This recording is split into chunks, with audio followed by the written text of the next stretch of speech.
Hey, salut tout le monde mes très chers cinéphiles, j'espère que vous allez bien.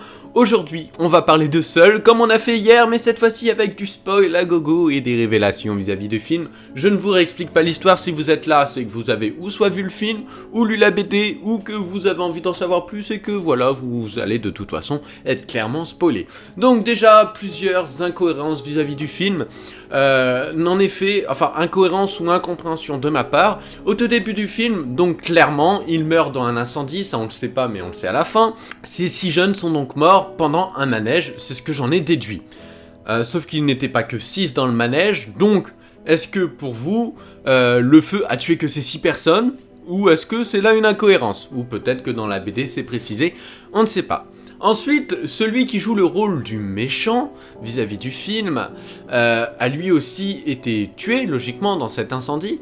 Sauf que, incompréhension que je n'arrive toujours pas à démêler, à comprendre, il s'avère qu'à la fin, c'est en gros le boss du monde de l'au-delà. On va expliquer ça comme ça. Et là, clairement, on voit dans le regard de nos jeunes acolytes que clairement, ça leur plaît absolument pas. Voilà, au final, il y a quelque chose que je comprends pas tout au long du film. Pourquoi est-ce qu'il veut tuer ces personnes si ces personnes sont déjà mortes? De toute façon, quoi qu'il advienne, le feu qui est autour de la ville allait finir par totalement les ensevelir et allait se retrouver finalement, au final, à l'endroit où ils se retrouvent à la fin. Donc pourquoi les tuer? Pour leur faire comprendre qu'ils sont morts.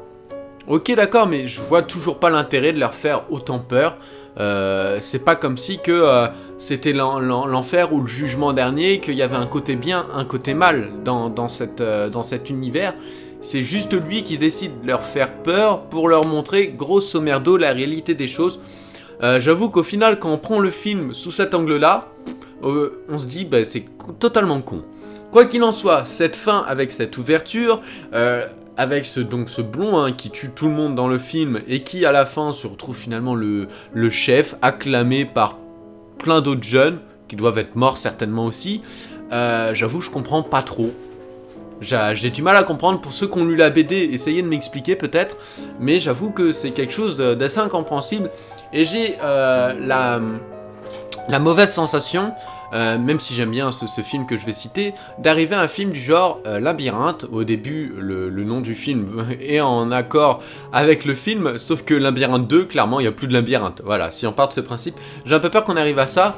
Seuls, au final, ils vont plus se retrouver seuls, ils vont se retrouver à une guerre contre un espèce de boss enfant, d'un dieu enfant qui fait un peu sa loi. J'avoue que je comprends pas trop. Bon, clairement, autre point que je ne comprends pas trop, celui qui au final tue les gens, qui est le trisomique dirigé par le blond, pourquoi est-ce qu'il les tue? Un trisomique ne se laisse pas influencer au point de tuer des autres sans raison. Voilà, c'est encore une fois de plus un point qui est pas logique dans ce film, et des petits points comme ça, il y en a plein. Voilà, l'espèce de feu au début qui tue que 6 personnes sur un manège. S'ils sont sur un manège, excuse-moi, le feu il va tuer tout le monde de la même façon. Donc voilà, je trouve ça con. Le fait que le blond tue tout le monde, hein, pardon, excusez-moi, c'est encore une fois de plus quelque chose que je trouve un petit peu dommage. Pourquoi est-ce qu'il a un drone? Voilà, il y a plein de trucs qui sont incompréhensibles de A à Z. Et je trouve ça vraiment, vraiment dommage. C'est vraiment, vraiment dommage. Voilà, je le répète, mais c'est pas logique. Et je pense que c'est ce qui fait la critique pas forcément excellente sur Allociné. Autre point, et là je suis peut-être pointilleux, qui n'est pas logique. S'ils sont morts en effet à la fête foraine, pourquoi se réveillent-ils chez eux? Et notamment en ce qui concerne Stéphane Bach, dont j'ai oublié le prénom dans le film pour vous dire, pourquoi se retrouvent-ils en cellule de prison, sachant qu'il n'y a pas été? Voilà pour cette incohérence, hein. J'espère avoir de l'aide de votre part, parce que là, ce n'est strictement pas logique. Autant que les autres se réveillent chez eux, ça peut sembler logique. Mais lui, même s'il a été arrêté pendant cette fête foraine, il n'aurait dû en aucun cas se retrouver dans le commissariat de police, puisqu'il est mort pendant l'incendie. Voilà, pour ce que je pense là-dessus, il y a vraiment beaucoup d'incohérences et beaucoup de choses illogiques, beaucoup de choses non élucidées. vis-à-vis de ce film. N'hésitez pas à dire dans l'espace commentaire si vous avez d'autres choses en tête, d'autres choses auxquelles vous pensez. Clairement, ça pourra aider tout le monde, et voilà, c'est ce qui fait mon avis aussi mitigé. À part, il y a le côté scénario qui est bien, le côté les acteurs qui jouent bien, l'ambiance du film qui est bien, et il y a le côté plein d'incohérences, plein d'incompréhensions, et plein de trucs au final qui sont pas forcément logiques, et c'est ce qui fait cet aspect très mitigé venant de ma part vis-à-vis du film. Pour ceux qui l'ont vu, dites-moi un petit peu ce que vous en pensez. Et également, ceux qui ont lu les BD, si vous pouvez m'éclaircir quant à la fin de ce film, avec au final ce blond qui tue tout le monde, qui se retrouve à être le jeune dieu de tous les enfants. D'ailleurs, pourquoi que des enfants? Il y a bien des adultes qui meurent aussi, donc est-ce que c'est le dieu des enfants? Je sais pas. Il y a vraiment un truc qui me gêne à cette fin.